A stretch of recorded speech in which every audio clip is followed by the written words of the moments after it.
All right, joining me now, he is the Libertarian candidate for Indiana's 2nd Congressional District. That's Wabash, Warsaw, all you guys going north, but still in this listening area and still a lot of listeners to this show online up in the South Bend area.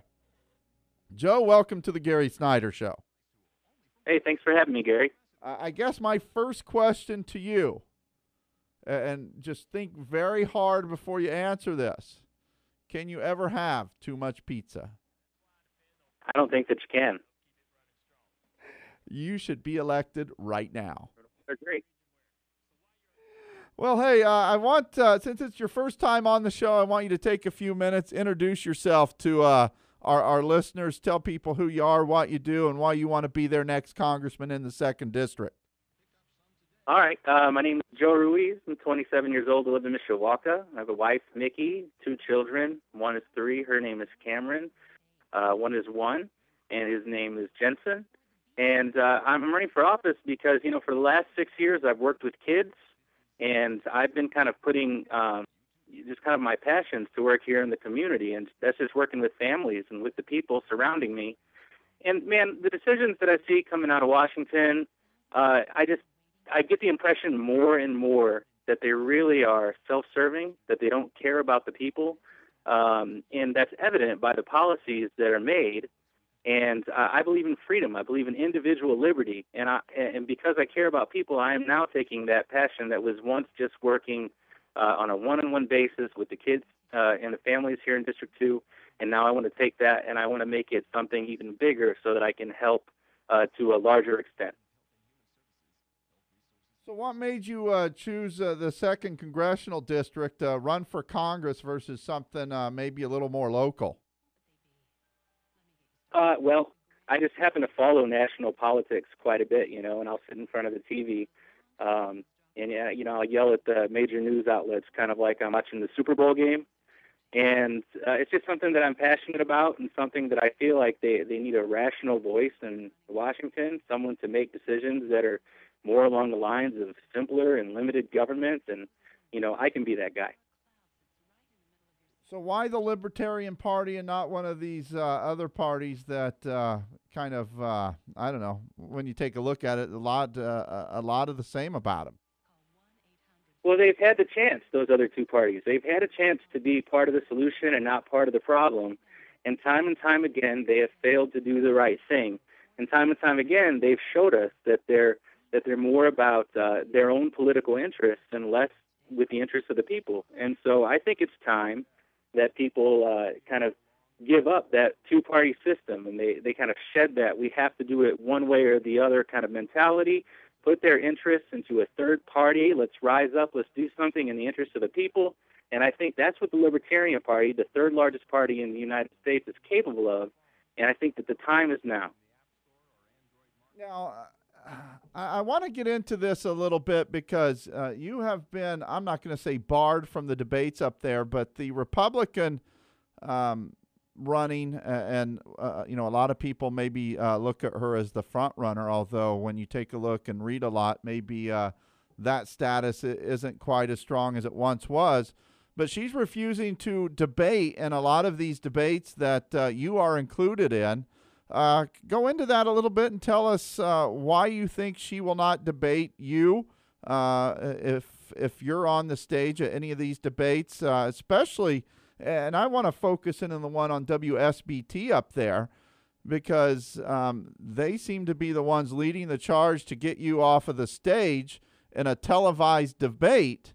And when you take a little bit deeper look at why, you got to realize that, she used to work for WBST and the news director up there, Bob Montgomery. Yeah, you're absolutely right. And I think a little bit of backstory is necessary so everybody is just kind of fully informed on this situation. Back in 2010, the Libertarian candidate's name was Mark Vogel.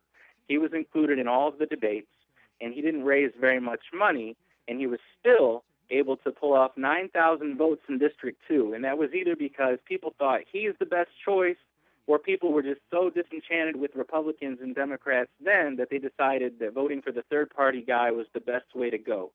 Regardless, the race between Joe Donnelly and Jackie Walorski, who's the Republican that I'm running against, were in such a close neck-to-neck race that the 9,000 votes that Mark Vogel got, Jackie Walorski claimed played a spoiler, and that she would not have lost that election if it wasn't for him. And now, in 2012, the Libertarian Party has another candidate in me, a candidate who's out there, who's actually actively fundraising, and who's wanting to make a difference. And she is doing what she can to not have to step up on the stage next to me, to legitimize me as a candidate, because she doesn't want to have to face the same fate that she ultimately met in 2010. I think that is a concern for her, and I think that her campaign strategy, since some deem her the front runner, is just ignore, and try and walk across the victory line without much of a fight. And I'm not going to let it happen. So basically, she's campaigning up there, one cocktail party at a time across Indiana's 2nd District, and doesn't want to do the debates. That's the way that it seems. You know, Brendan Mullen, who's the Democrat, and I were invited to 2 debates. One, it was being hosted by WSBT, the League of Women Voters, and that was going to be televised at WNIT. Walorski participated in that debate in 2010. Another was with the Rochester Sentinel newspaper. Walorski participated that 2 years ago also as the Libertarian candidate in both of those. And this year, Brendan Mullen and I accepted both invitations to those same 2 debates. Jackie Walorski, she waited a while, and she didn't respond immediately.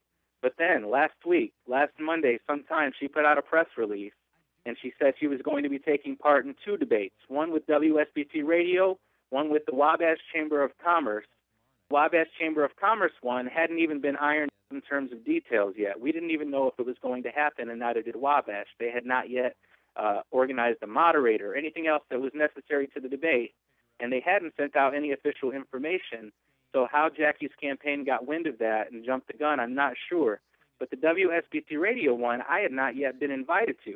And so when I called Bob Montgomery to see what was going on, his words were, well, Joe, I think we're going to keep this one to the other 2, meaning Jackie and Brendan. I said, well, why is that, Bob? And he's like, well, you know, I just think that if we invite you, the Libertarian candidate, we're going to have to invite all the other guys who represent the smaller parties. And I think that he was referring to Andrew Straw, who was a Green Party candidate, and Kenneth Luntz Jr., who was the writing candidate. And what he said was, we're going to have to invite them if they invite me. And I said, absolutely not, Bob, because I am the only one of those people who is guaranteed ballot access and who will be on the ballot this November. And he said, yeah, well, Joe, I think that we're looking at, you know, since we don't have any polling data to go off of, we're going to look at the FEC webpage, which says that you haven't raised any money. And I said, that's not accurate either, Bob.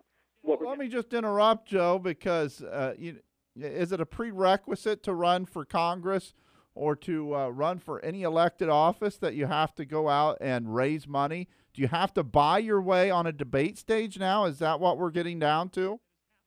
Well, that's the impression that they're creating there at WSBT, is they're basically saying that we feel like the best way to gauge whether or not you're a serious candidate is whether or not you have the same amount of money that the major 2 parties have. And I beg to disagree, because while I don't have the same amount of money that the major 2 parties have, I have the better ideas and the better plan moving forward, and that's what the people need. And we need to quit thinking of this political system as something that's operated and owned by power and money, because that's what's put us in the position in this country that we are currently in. Now, as we move forward, have there been any more discussions with WSBT about the debates? And I guess my question is, and we're seeing this not only up in the 2nd District, but on a national level and in some other congressional races, you know, I sit and I listen and I read. I've yet to hear the Democrats complain about or try to stop the Libertarian candidate from being included. It always seems to be the Republican candidate or the Republican Party. That's because the Republican mentality is that the Libertarian takes votes from them. Things actually have been showing, or trends have suggested, that it's a little bit from both at this point, that votes are taken from both sides, because the people who vote Libertarian are not necessarily Republican or not necessarily Democrat. They're someone who is a little bit more of an independent mind, and they want maybe a little bit of column A, a little bit of column B. In the Libertarian mold, that fits perfectly. And so people are coming from both sides to vote for Libertarian candidates, the Republicans at this point are just the only ones to be upset about it. Well, yeah, I think when you take a look at the Libertarian Party and compare them with Democrats and Republicans, I think Libertarians kind of offer the best of both worlds. And you can correct me if you're wrong, if I'm wrong on this, but they draw from the Democrats, usually from the voters that tend to be more socially liberal, or as Gary Johnson calls it in his new ad, cool. And tend to, be fiscally responsible and draw those from the Republican side. No, I don't think that that's wrong at all. All right, so what do you do going forward, trying to get your name out, get in the debates, and win this election? Well, it's funny because this whole situation, this Jackie doing what she can to keep us out of the debates, or WSBT doing what they can to keep us out of debates because of their relationship with Jackie, or whatever you want to call this situation, however it's going down, has gotten us more recognition because the people are getting upset. More attention on Facebook, more attention on Twitter, and here we have this situation now where if Jackie was really interested in ignoring a debate with me, now she's got this base of people who are united in an effort to get me into the debates because they're upset with that dirty political strategy. She's doing the work for me, is what I'm saying to you. All right, Joe, anything else you want to get covered here while we have you on the air? No, I don't think so. I think I would like to encourage people to visit our website. It's www.joeruiz, R-U-I-Z, for Congress.com. I'd like to encourage people to visit that, to take a look at our views, because, up until this whole debate situation went down, I would never talk about Jackie Walorski. I would never talk about Brendan Mullen. I only talked about myself, my campaign, and my take on all the issues and my plan for District 2. And I was never once the kind of guy who was into negative campaigning. And in fact, when Brendan and Jackie started running their negative ads on WSBT and some of the other news outlets, I came out and said, why are we wasting all of this money that people are giving you on negative ads? Because people are more interested in hearing what you have to say about yourself and ideas that you have for this district than just trying to sell the other guy short. And that was my whole strategy, was just to be a man of the people and to talk about my campaign. And I never had to bring anything at all negative up until this whole situation started. So to bring it back around now that we've kind of discussed the Jackie situation, WSBT, and all that, I would really like to invite people to just check out our website again, www.joeruiz, R-U-I-Z, for Congress.com. Take a look at our views on the issues, like us on Facebook, because I really think that there are some important things that people need to see, and I think that I am the best candidate in this race, and I think that, that I don't want the issues and the things that I have to say on the issues to be overclouded by what's going on with these debates. But I do want a voice in the debates. I am going to fight to get one, and I hope that the people will listen to what I have to say. Twitter, Facebook, any of that you want out there?